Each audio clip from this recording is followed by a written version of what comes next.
Dear ladies and gentlemen, we live in a world that is constantly telling us how leadership looks loud, flashy, charismatic, and public.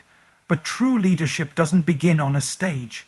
It doesn't start with followers, microphones, or accolades. Real leadership starts where nobody sees it on the inside. Because if what's in you doesn't match what's around you, the weight of influence will crush you. Your outer success will eventually collapse if it's not built on inner strength. And the truth is, you can't lead others if you're lost within yourself. We've been taught to polish the outside to perfect the image, the resume, the highlight reel. But God is far more interested in building character than building platforms. He's more invested in who you are becoming than what you are achieving. Because when your heart is healthy, your leadership becomes holy. And when your motives are pure, your mission becomes powerful. Leading from the inside out means you don't wait for applause to validate you. Your identity is already anchored. It means you make decisions not from fear or ego, but from clarity, compassion, and conviction. It means your emotions don't lead, your integrity does. You may never get a spotlight, you may never get a title, but you can still lead in your home, your job, your school, your calling, because leadership is not about position, it's about posture. If you want to change the world, start by changing your internal world. If you want to raise others, raise your standards. If you want to move mountains, let God first move in you. Don't spend your life chasing status when you've been called to carry substance. Don't let your gift take you to a place your character can't sustain. Because the world doesn't need more gifted people, it needs anchored, whole, honest people who lead from the inside out. 10 key points of the speech: true leadership begins internally, not externally. Outer success without inner strength will eventually collapse. Leading from the inside out requires identity rooted in purpose, not applause. You don't need a position to lead, you need posture, humility, and vision. Emotional maturity is vital to leading with integrity and resilience. God values internal formation over external performance. When your heart is aligned, your leadership becomes holy. Inner transformation is the foundation of outer impact. You don't lead for people's approval, you lead from divine assignment. The most powerful leaders are those who are led first by God within. Certainly. Here's the *** expanded version of key point 1 ** from *, lead from the inside out *, written in a deep, motivational, and spiritually anchored tone, no subtitle, no conclusion. The greatest leaders don't start by standing in front of crowds, they start by standing in front of a mirror. Because leadership doesn't begin with managing others, it begins with mastering yourself. True leadership starts in the unseen places, where nobody claps, nobody compliments, and nobody confirms your worth. It starts with a decision, ***, to lead your own heart before trying to lead anyone else, ***. There's a dangerous trap in today's culture, the obsession with outward image. We want to look strong even when we're spiritually weak. We want influence without intimacy, platforms without preparation, followers without foundation. But what you build on the outside will eventually collapse if there's no strength on the inside. That's not a fear tactic, that's truth. Because when your inner life is neglected, your leadership becomes hollow. Before you ever try to lead someone else, ask yourself, can I lead myself through temptation? Can I lead myself through discouragement? Can I lead myself through a storm without quitting? Because ***, you can't take people where you haven't gone ***. You can't lead with peace if your mind is full of chaos. You can't lead with purpose if your heart is full of insecurity. What's inside of you determines the *** tone and *** trajectory ** of every life you touch. God doesn't call perfect people. He calls willing ones, but he also builds them from the inside out. Look at David. Before he ever led a kingdom, he led sheep. Before he ever held a sword, he held a harp. He learned how to fight battles in secret, how to cry out to God in caves, how to worship when nobody was watching. That's where true leadership was born, not in the palace, but in private, If you're not winning the battle inside the battle of ego, fear, pride, offense, envy, or doubt, it will eventually spill out into everything you touch. Leadership doesn't start with shouting orders. It starts with silent obedience. It starts with praying when no one sees, forgiving when no one knows, being consistent when no one thanks you. That's inner strength. And that kind of strength, that's what carries real weight in leadership. So before you build your brand, build your character. Before you chase influence, cultivate integrity. Before you lead from stages, lead from your knees. Because what's in you will eventually shape what flows through you. And only leaders who are led by truth on the inside can be trusted to carry glory on the outside, certainly. Here's the expanded version of key point 2 from lead from the inside out, written in a deep, convicting, and spiritually resonant tone without subtitle and without conclusion. We've all seen it, the rise and fall. The person who soared to the top only to spiral when the pressure hit. Why does that happen? Because talent may open doors, but only inner strength can keep them open. It's one thing to get somewhere fast, but if you haven't developed the inner stamina to sustain the spotlight you won't last in it. There's a weight to leadership, a real one, a spiritual weight. And the world often celebrates surface-level success while ignoring the cracks underneath. But you can't fake integrity. You can't short-cut spiritual authority. You can't mask an unstable core with confident language. The pressure will expose what the process didn't purify. God doesn't measure you by how far you've gone. He measures by how deep you're rooted. He doesn't reward fruit without checking your foundation. Because if your influence outpaces your character the very blessing you prayed for can become the burden that breaks you. This is why inner development matters more than external results. You see, true leadership isn't about how many people know your name, it's about whether your soul is steady when no one is looking. You might be able to impress people with charisma, but it's your character that impacts lives. People are drawn to gifts, but they're changed by authenticity, and that authenticity is forged in the fire of private discipline. When everything around you is demanding answers, attention, decisions, your inner life has to be grounded in something unshakable. Otherwise, every opinion will sway you. Every criticism will crush you. Every delay will drain you. But when you lead from a place of inner alignment your soul becomes unshakable even when your circumstances shift. Jesus spent years in obscurity before his public ministry began. Those were not wasted years, they were years of spiritual formation, identity confirmation, and heart preparation. Because public moments are only as powerful as the private moments that precede them. And if Jesus didn't skip the process, why do we think we can? There are levels to leadership, and the higher you go, the more integrity it takes to stand. That's why God works on your inner world first, so you don't self-destruct under the weight of visibility. The applause may come later, but your strength must be built long before the crowd ever sees you. If you're in a season where nobody sees the work you're doing, where you're being tested, stretched, and refined, that's not punishment. That's protection.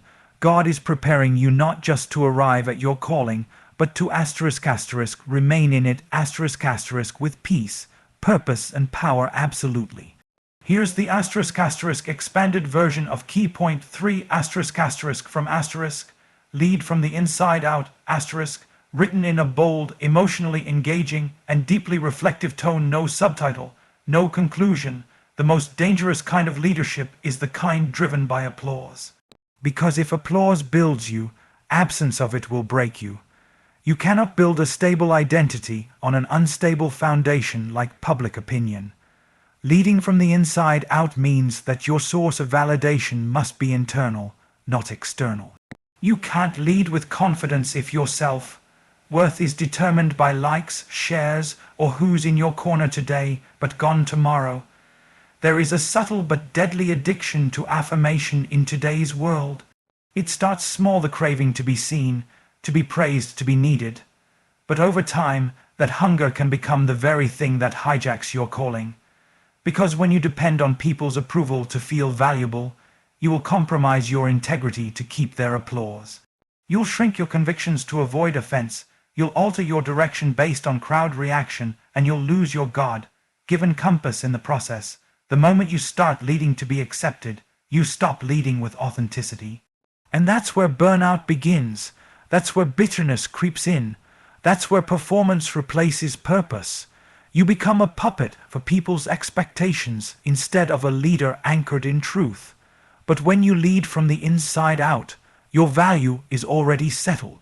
You know who you are, not because of who celebrates you, but because of who called you. You're not showing up to earn approval, you're showing up already approved. That kind of leadership is dangerous to darkness. It can't be manipulated, it can't be bribed, and it can't be broken by silence, rejection, or delay. This is why private communion with God is more powerful than public confirmation from people. The voice of truth in the secret place is louder than the noise of the crowd when you're spiritually anchored. When your identity flows from the inside, you don't need to impress anyone, you just need to stay obedient. Jesus wasn't moved by flattery or fear. He knew who he was even when others misunderstood, mocked, or turned away. And if he had to walk through rejection to fulfill his assignment, don't be surprised when you have to do the same. Because leadership that pleases God doesn't always please people, and leadership that impacts heaven doesn't always trend on earth. The greatest leaders are not the most popular, they are the most secure.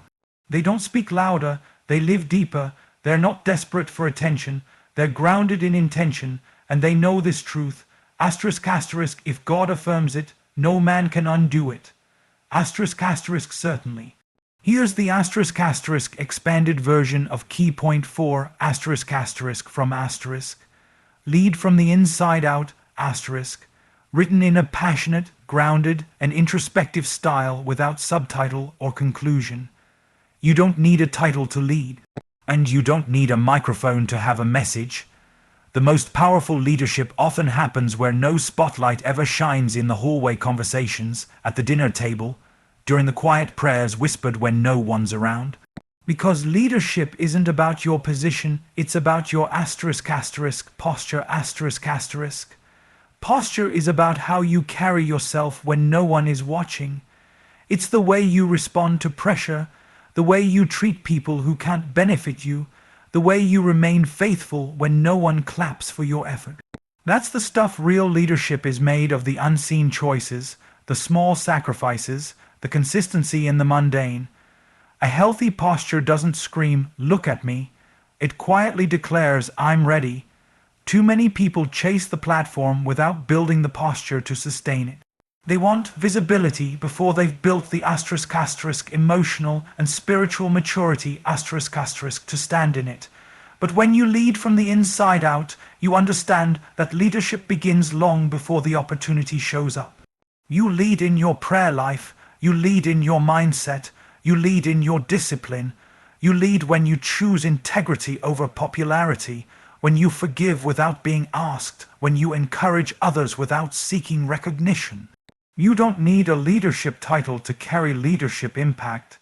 Joseph had no formal position when he interpreted dreams in prison, but he led. David had no crown when he took down Goliath, but he led. Ruth had no power when she chose to stay loyal to Naomi, but she led. What these people had in common wasn't status, it was posture, a surrendered heart, a teachable spirit, and a willingness to serve even when no one was watching. If you're waiting for a promotion to begin leading, you're missing the point. God promotes based on stewardship, not spotlight. He's not looking for the loudest voice, he's looking for the most obedient heart. And when you're faithful in the quiet, he'll trust you in the public. So don't underestimate the significance of how you show up in everyday life. How you show up in your family, in your job, in your friendships, in your calling. That's where God is watching. That's where your leadership is forged, not in how high you can climb, but in how low you can stay humble, rooted, and surrendered. Because real leadership isn't about walking in front of people, it's about walking with God. And when your posture aligns with heaven, ***, you won't need position to influence, your presence will speak for itself. ***, certainly. Here is the *** expanded version of key point 5 *** from ***, lead from the inside out ***, written in a deep, transformative tone without subtitle or conclusion. Emotional maturity is the unseen strength behind sustainable leadership. It's not how loud you speak, it's how well you listen. It's not how much control you demand, it's how much peace you maintain when everything feels out of control. Because the truth is, you can't lead well if your emotions are leading you.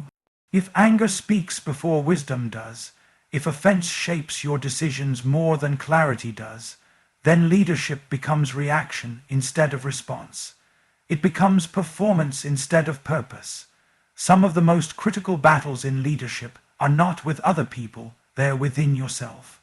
The battle between insecurity and identity, the tug-of-war between pride and humility, the fight between wanting to prove something and knowing you have nothing to prove. That's the battlefield where emotional maturity is built, in the silence after rejection, in the stillness after disappointment, in the choices you make when nobody says thank you. Leading from the inside out means learning to feel your emotions without letting them steer your decisions. It means having enough inner peace to stand firm when pressure mounts. It's the ability to remain kind when you're misunderstood, calm when you're criticized, and hopeful when you don't see results. It's not that you don't feel, it's that your feelings don't rule you. Jesus wept, but he didn't waver. He got angry, but never out of alignment. His emotions were present, but never dominant. That's leadership, being real without becoming reactive, being vulnerable without being volatile. Too many people are gifted but emotionally volatile, and that volatility becomes a leadership liability. If you're led by moods, you can't lead people through their valleys. If you're easily offended, you'll constantly sabotage your influence. If you're always needing validation, you'll become exhausted trying to please everyone and end up pleasing no one, including God. Emotional maturity is a fruit of spiritual depth. It doesn't mean you suppress what you feel. It means you steward what you feel through wisdom, prayer, and restraint. It's choosing to process privately what doesn't need to be displayed publicly. It's choosing silence over reaction, prayer over panic, faith over frustration. That's the kind of leadership that brings healing, not harm. That's the kind of leadership the world is starving for, not perfection, but *** emotional presence that's anchored in truth ***. When your soul is settled, your leadership becomes stable. When your emotions are surrendered, your influence becomes safe. And when your heart is mature, your leadership begins to reflect the heart of God, patient, grounded, and unwavering no matter what comes.